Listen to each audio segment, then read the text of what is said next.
Startup of the 1912 Model T Speedster today. So I'm going to point out just a couple of quick things for starters. And just for mention, everything I'm going to do today is written on a starter instruction card that's fixed to the windshield. So I'm going to try to do it all by memory here. So for starters, step one, up underneath here you'll see a yellow petcock on that fuel line, and right now I've already got it on. You'll notice it's horizontal and parallel to the fuel line, so that's how I know it's in the on position.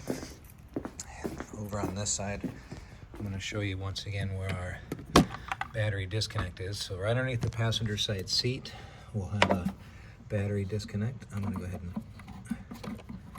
turn that on. It's a quarter turn clockwise. So we got our battery on. It is 12 volt, which is nice for starting capacity. Just to remind what this unit is, this is a air-fuel mixture adjustment, along with it being a choke as well when we pull it, and it is spring-loaded. Notice they put a blue line. Right now it's noted in the 12 o'clock. When we twist it clockwise, it actually closes the amount of fuel that goes in, and when we go counterclockwise, it opens it up. So in our case, I'm going to go ahead and just give it a half a turn just to open it up a little bit. That's going to allow a little bit more fuel in here in a moment. Key's already in the ignition.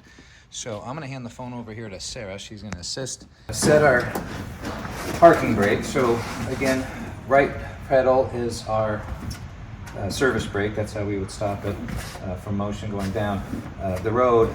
This one here being our transmission position. So we do have a neutral, which is also noted with the blue line here on the floor. You may not be able to see it in the camera.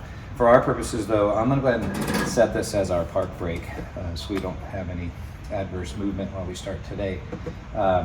Timing is here, and then we have our throttle control here on the left. So I'm going to move it down about an inch. I'm going to fully retard that. So before I turn the ignition on, and this is hard for me to push the starter button here on the floor with my foot, so I'm going to try to do that with my hand. I'm just going to get some fuel flow to the carburetor before we turn the ignition on. So I'm going to go ahead and just crank it over a few times with the choke open. Push it.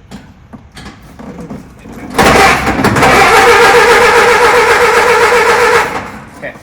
So all I'm doing there is trying to get some of that gravity feed to take it down to the carburetor. So let's see now, I'm going to turn it with the ignition on so we have some spark.